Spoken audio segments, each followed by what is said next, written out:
Mwenyekiti mteule wa Kenya Medical Supplies Agency KEMSA, Irungu Nyakera ameahidi kulitoa shirika hilo la serikali lililokumbwa na kashfa kutokana na kile anachotaja kuwa fujo.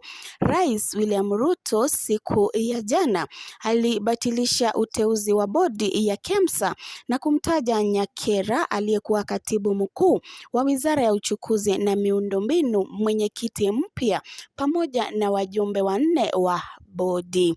Hii ni huku kukiwa na uchunguzi wa madai ya rushwa na usimamizi mbovu wa vifaa vya matibabu katika wakala huo, ambao pia ulishuhudia mkurugenzi mtendaji akisimamishwa kazi pamoja na wafanyikazi watatu. Katika ujumbe wake wa Twitter uliochapishwa siku hii ya leo asubuhi, Nyakera alimshukuru Rais Ruto kwa uteuzi huo na akamhakikishia ataokoa KEMSA kutoka kwa fujo. Chandarua chenye vifungashio sabuni. Kashfa ya hivi punde zaidi katika KEMSA inahusisha mchakato wa ununuzi ulioshughulikiwa na Wizara ya Afya, ambayo huliacha nchi kwenye hatihati ya kupoteza vyandarua vya shilingi bilioni 3.7 vya kupambana na malaria kutoka kwa Global Fund.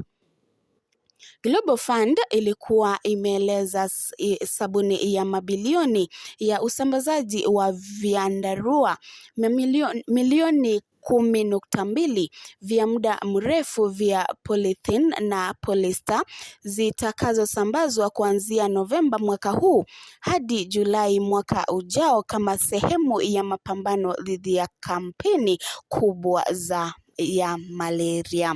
Ndani ya nchi, sabuni hiyo ililetwa Januari mwaka huu, lakini iliingia kwenye mkanganyiko mara baada ya Wizara ya Afya ya Mfuko wa Dunia kugongana kuhusu vipimo vya nyavu zitakazowasilishwa na hivyo kusababisha marekebisho ya sabuni na kuongeza muda wa sabuni hiyo.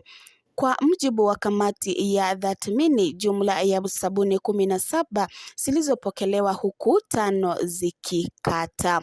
Lakini mapitio ya sabuni ya Global Fund zinaonyesha kuwa sabuni hizo 5 hazikuwa na sifa.